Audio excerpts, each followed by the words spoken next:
Right now, this exact second, your heart has already beaten 4 times since you clicked play. 100,000 times a day, 40 million times a year, 3 billion times across an average lifetime. And here's what makes it staggering. It has never once taken a break. Not when you were unconscious, not when you were a fetus the size of a grape, not for a single millisecond in your entire existence. No lunch break, no sleep cycle, no restart, no pause. While you were sitting in a meeting today, while you were watching Netflix last night, while you were deep in dreamless sleep, it was going. It has always been going. Here's a number that will stay with you. If your heart were to stop for just 4 minutes, not 4 hours, not 4 days, 4 minutes, irreversible brain damage begins. That is how close we are at every single moment to the edge. And yet here you are. Here it is, still going. Now think about this differently. Engineers spend careers designing systems that can run without failure for a few thousand hours. A commercial aircraft engine, one of the most rigorously tested machines ever built, is overhauled every 20,000 to 30,000 hours of operation. Your heart, by the time you're 40 years old, has already logged over 350,000 hours of continuous operation, without a single scheduled maintenance window, without a single replacement part, running on fuel you provide through the food you eat and the air you breathe. So what is actually happening inside that fist-sized muscle right now while you sit here watching me? Today, you're going to find out. And by the end of this video, you will understand your own heart better than most people on this planet ever will. Welcome back. In this channel, we make the human body make sense. Let's get into it. First, let's be precise about what we're actually working with. The heart is a muscle, but it is nothing like your bicep or your quad. It's cardiac muscle, a specialized tissue found nowhere else in the human body. It doesn't look the same under a microscope. It doesn't behave the same. And it has one ability no other muscle in your body has: automaticity. It triggers its own contractions without any instruction from your brain. You cannot, through sheer concentration, make it beat faster. It has its own internal clock. It just goes. Think about what that actually means. Your skeletal muscles, your arms, your legs, your core, they require a nerve signal from your brain or spinal cord to contract. You want to lift your hand? Your motor cortex fires, a signal travels down the nerve, and the muscle responds, every single time, voluntary, controlled, on demand. The heart is completely different.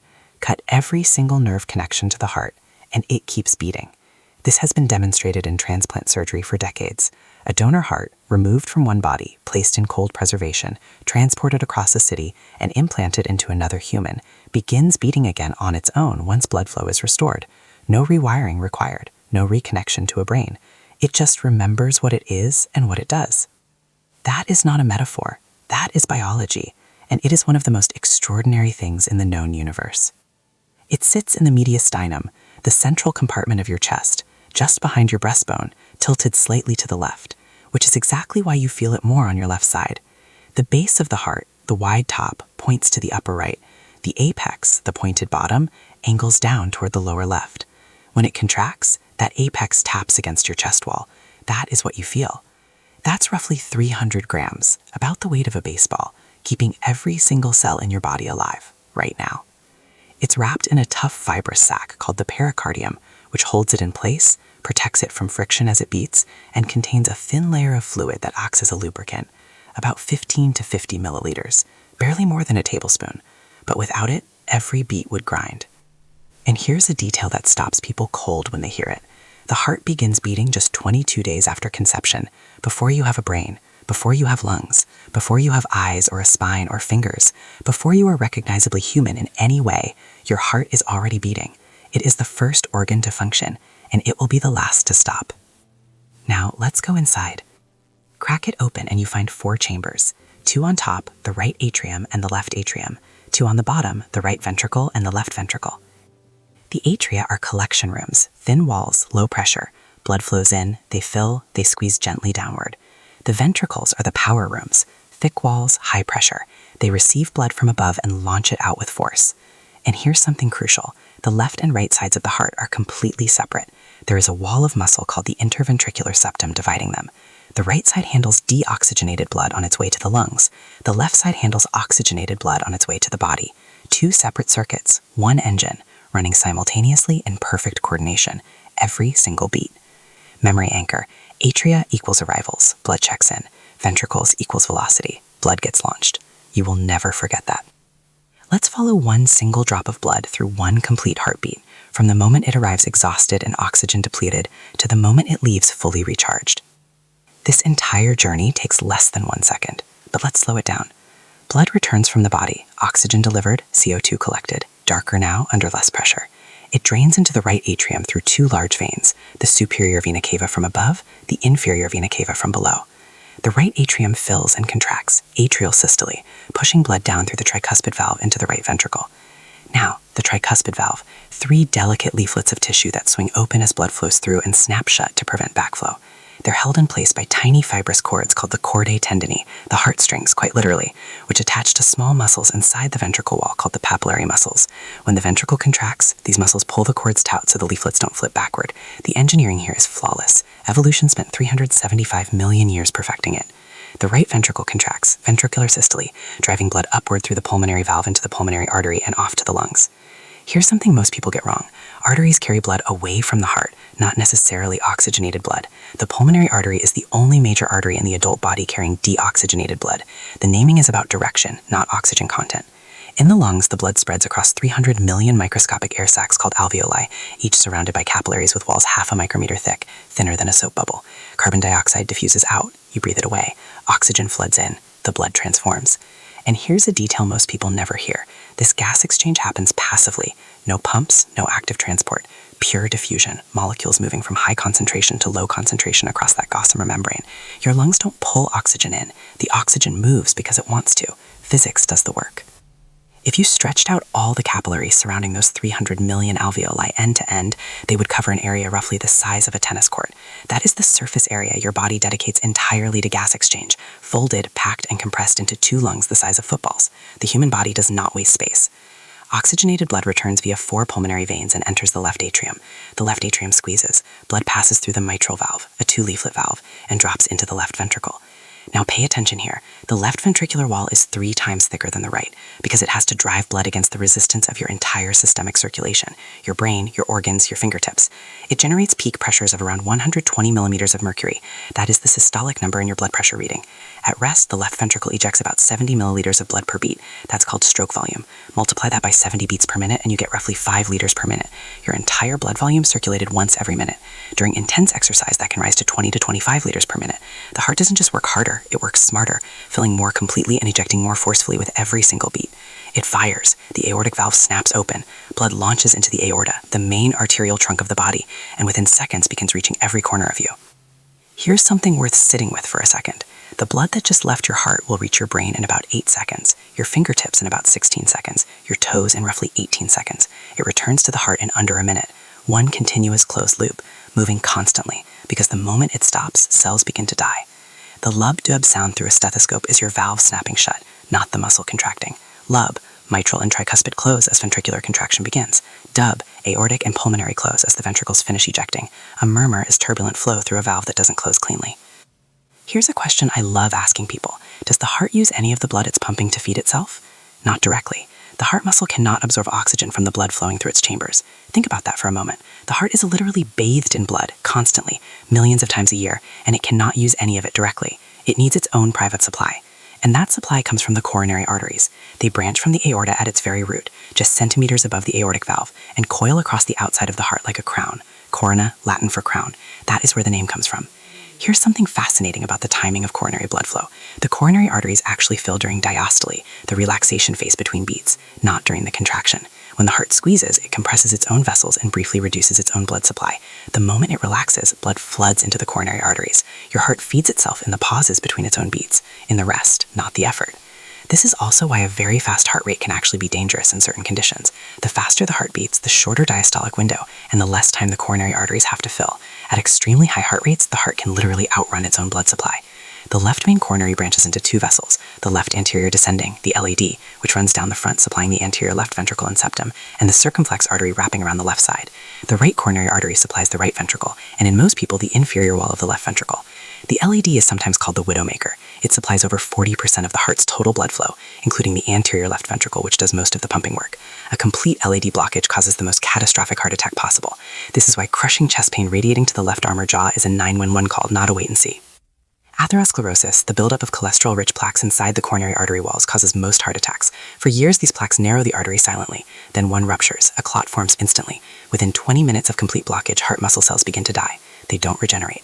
And this is where the story gets personal, because atherosclerosis doesn't begin in middle age. Studies of young soldiers killed in combat in their 20s showed early coronary plaque formation already present. The disease starts young, it progresses silently, and it is almost entirely driven by modifiable factors. Every lifestyle choice that protects these vessels, aerobic exercise, not smoking, controlling LDL and blood pressure, is directly and mechanically preventing blockage in these pipes. This is not abstract, this is plumbing. Here's what most people assume. The brain sends a signal and the heart beats. In reality, your heart doesn't need your brain at all. A heart removed from the body and kept perfused with oxygenated fluid will continue beating rhythmically for hours. The signal comes from within. In the upper wall of the right atrium sits a cluster of specialized cells called the sinoatrial node, the SA node. At rest, it fires spontaneously 60 to 100 times per minute, sending an electrical wave across both atria simultaneously, triggering them to contract. Why does the SA node fire spontaneously? Because its cells are electrically unstable by design. Unlike most cells in the body, SA node cells slowly leak ions across their membranes even at rest, sodium and calcium creeping inward, building charge until a threshold is crossed and they fire. Then they reset. Then they do it again. Forever. This property is called automaticity, and it is the reason your heart does not need to be told to beat. Your brain does influence the heart rate through the autonomic nervous system. The sympathetic branch accelerates it during stress or exercise. Adrenaline floods the system. The SA node fires faster. The heart pumps harder. The parasympathetic branch, the vagus nerve, slows it down during rest and digestion. Athletes who train the parasympathetic system through controlled breathing and endurance work can develop such strong vagal tone that their resting heart rate drops to the 40s or even 30s, not because their heart is weak, but because each beat is so powerful it barely needs to happen as often. That signal reaches the atrioventricular node, the AV node, at the floor of the right atrium.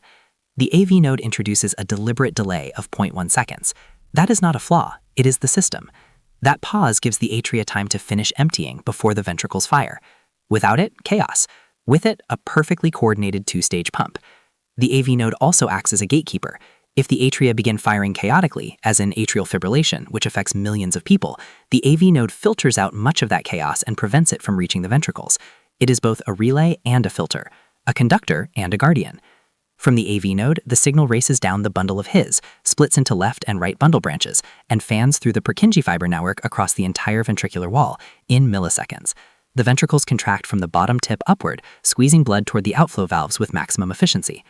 An ECG records this electrical journey: the P wave, the SA node firing; the QRS complex, ventricular contraction; the T wave, the electrical reset. A cardiologist reads these shapes to diagnose arrhythmias, heart attacks, and conduction defects, all from electrodes on your skin. Additionally, the AV node steps in as a backup in the event that the SA node fails, albeit at a slower 40 to 60 BPM. If that fails, the ventricles themselves generate an escape rhythm at 20 to 40 BPM.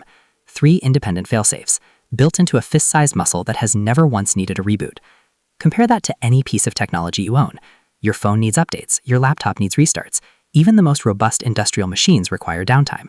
Your heart has been running, error-free, self-correcting, continuously since 8 weeks after conception, without a single forced shutdown.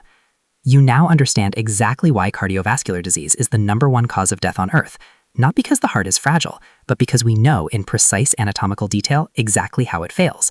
Coronary artery disease, the plaques you just watched form in the vessels that feed the heart muscle; arrhythmias, glitches in the electrical system we just mapped; heart failure, the ventricular walls becoming too stiff or too weak to maintain output. In every case, the disease is a corruption of a system you now understand from the inside. But here is what the science consistently shows. The heart is also one of the most responsive organs in the body to the right inputs. Aerobic exercise lowers your resting heart rate and increases stroke volume. Your heart pumps more per beat while working less hard. A trained endurance athlete may have a resting heart rate of 40 beats per minute. Their heart is so efficient, so powerful per contraction, that it barely needs to beat to maintain full circulation. Over a lifetime, that adds up to billions fewer beats, billions fewer cycles of mechanical stress on the valves, the walls, the arteries. Exercise also triggers the growth of new capillaries around the heart muscle itself, a process called angiogenesis. More capillaries mean more redundant pathways for blood to reach the myocardium.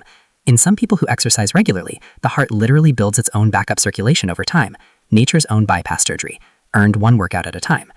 Not smoking preserves the endothelial lining of your coronary vessels, where atherosclerosis starts. Every single cigarette triggers an inflammatory response in the vessel wall, not eventually, immediately. Within minutes of inhalation, endothelial function measurably declines.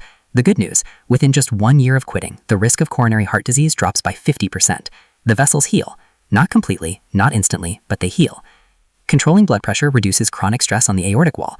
Hypertension, chronically elevated pressure, is like running your plumbing at twice the designed operating pressure. The pipes hold, for a while, but the walls thicken, the valves strain, the small vessels in the brain and kidneys begin to fail. Every 10 millimeters of mercury reduction in systolic blood pressure reduces the risk of major cardiovascular events by roughly 20%. Those are not small numbers. Sleep, actual sufficient sleep, is when cardiac repair operates at full capacity. During deep sleep, your heart rate drops, blood pressure falls, and inflammatory markers decrease. Chronic sleep deprivation, less than 6 hours per night, is independently associated with a 48% increased risk of heart disease. Not correlated, associated, mechanically.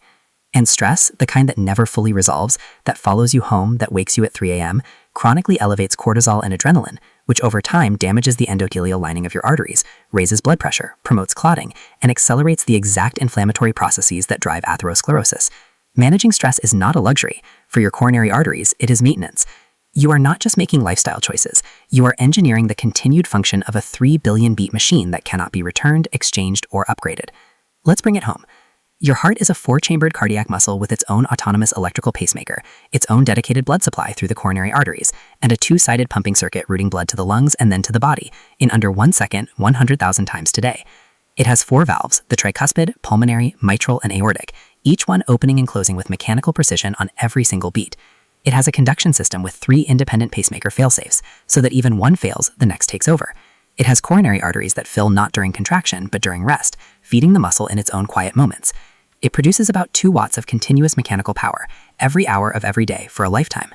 To put that in perspective, a single human heart over an average lifetime produces enough mechanical energy to drive a car roughly 60 miles. All of that in 300 grams, in the center of your chest, right now. It began beating before you had a brain to think with. It will beat until the moment your story ends. And in between, every moment of joy, every moment of grief, every sprint and every sleep, every breath of cold air and every quiet afternoon, it never once stops. It never once asks for recognition. It never once fails to show up. We spend so much of our lives thinking about how to improve ourselves from the outside, what to wear, what to achieve, how to appear. And meanwhile, this engine in our chest, this 3 billion beat miracle, is just doing its job. Quietly. Perfectly. For free. Built-in electrical failsafes, real-time adaptation to exercise and illness, 3 independent pacemaker systems. And it has been running, continuously, without a single pause, since before you were born. That is not a minor accomplishment.